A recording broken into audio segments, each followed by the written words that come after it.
अस्सलाम वालेकुम। मैं हैदर अली बिजारानी इंटरनेशनल रिलेशन के पेपर 1 और पेपर 2 की लेक्चर सीरीज में खुशामदीद। लास्ट लेक्चर में हमने न्यू लिबरलिज्म को डिस्कस किया था और आज हम कंस्ट्रक्टिविज्म पे बात करेंगे और ये जितने भी लेक्चर हुए हैं इन सब की लिंक आपको डिस्क्रिप्शन में मिल जाएगी। अब कंस्ट्रक्टिविज्म मैंने यहाँ पे 8वें नंबर पे इसलिए रखा है क्योंकि कंस्ट्रक्टिविज्म न्यू लिबरलिज्म या न्यू रियलिज्म के ऊपर क्रिटिसाइज ये स्कॉलर करते हैं। अब मैं आपको बताना चाहता हूँ इस पूरी तस्वीर में कंस्ट्रक्टिविज्म के जो कॉन्सेप्ट हैं, कोर कॉन्सेप्ट, वो क्लियर आपके हो जाएंगे। लेट सपोज ये मैंने एक पिक्चर ली। अब मेरी जिंदगी में दो किस्म के लोग हैं, एक वो जो मेरे फ्रेंड हैं, एक वो जिनके साथ मेरे ताल्लुकात बेहतर नहीं, या उसे मैं एनिमी तो नहीं कह सकता मगर ये कहूँ कि जिनके साथ मेरे ताल्लुकात बेहतर नहीं।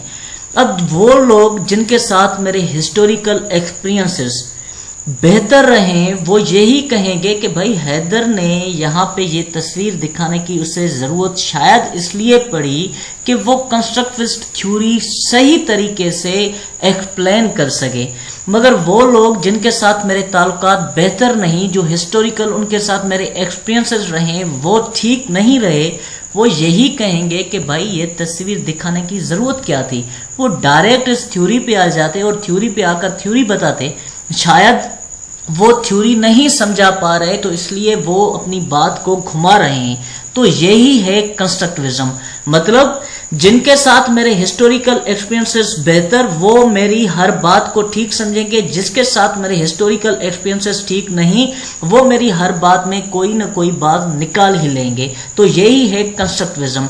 अब आ जाए इसकी डेफिनेशन पे। डेफिनेशन है कि believe, assumptions and opinion for any other state and individual on the basis of historical experiences is called constructivism।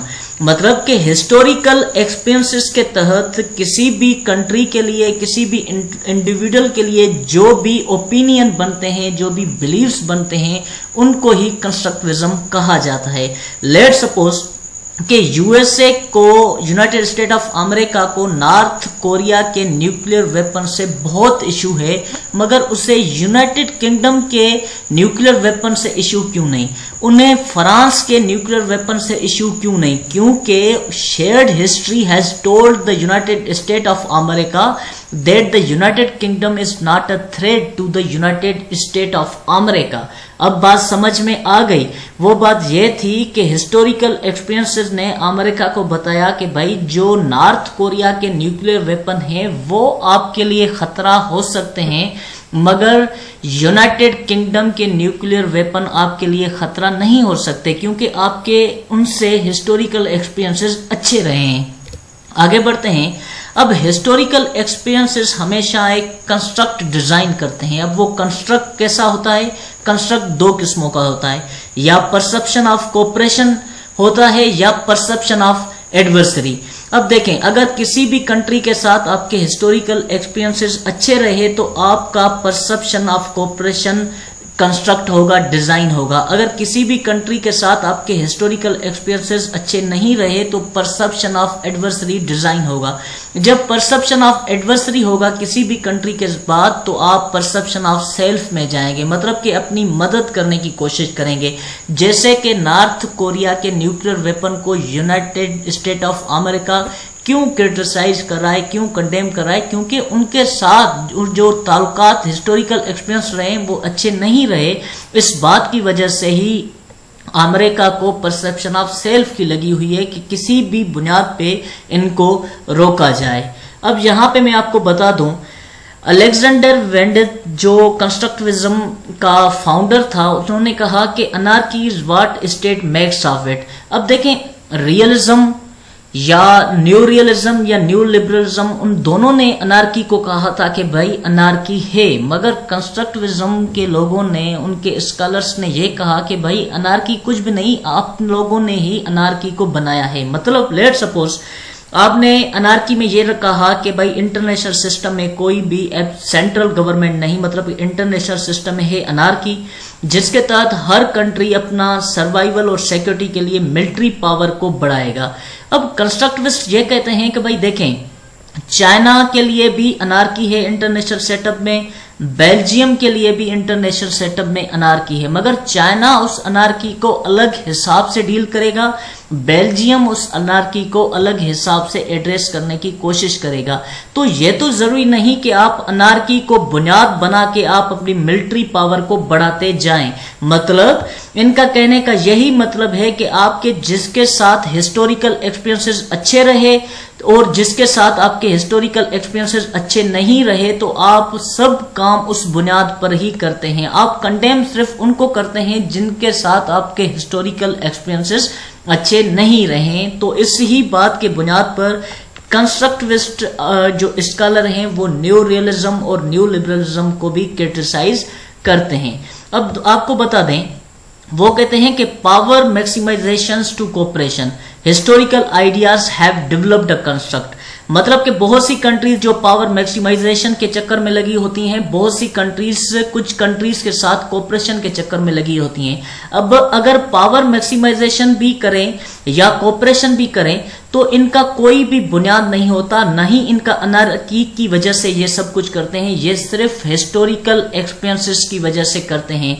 आप कोऑपरेशन उन कंट्रीज के साथ करते हैं जिसके साथ आपकी हिस्टोरिकल एक्सपीरियंसेस अच्छे रहे हों, और आप पावर मैक्सिमाइजेशन उन कंट्रीज के खिलाफ करते हैं जिसके साथ आपके हिस्टोरिकल एक्सपीरियंसेस अच्छे नहीं रहे। तो इसलिए वो कहते हैं कि reality is what you make of it. Reality कुछ भी नहीं है, आपने ही रियलिटी बनाया। मतलब कि लेट्स सपोज के पाकिस्तान और इंडिया, अब पाकिस्तान में कोई भी डेवलपमेंट हुई तो पाकिस्तान के जो भी मिनिस्टर्स हैं या पाकिस्तान की आर्मी वो यही कहेंगी कि हमने सिर्फ इंडिया की वजह से ये किए हैं, या इंडिया ने अगर कोई मिसाइल बनाया तो वो ये कहेंगे कि हमने सिर्फ इसलिए बनाया कि कहीं ऐसा ना हो कि पाकिस्तान हमारे ऊपर अटैक करे। तो ये क्या है, ये इन लोगों ने रियलिटी बनाई है, मगर reality is what you make of it.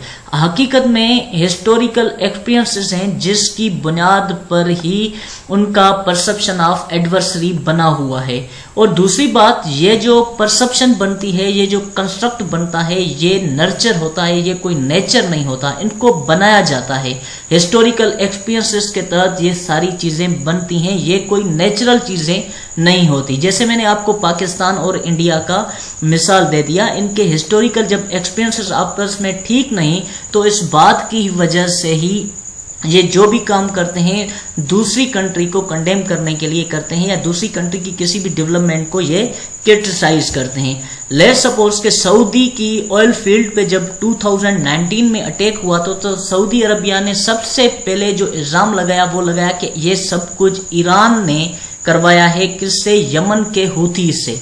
अब ईरान का नाम क्यों लिया? मतलब कि ना ही तो कोई जांच पड़ताल हुई, जैसे ही अटैक हुआ उस अटैक के उस वक्त ही ये स्टेटमेंट सऊदी की ऑयल फील्ड की तरफ से आ गई, क्योंकि सऊदी अरबिया और ईरान के आपस में हिस्टोरिकल एक्सपीरियंसेस अच्छे नहीं रहे।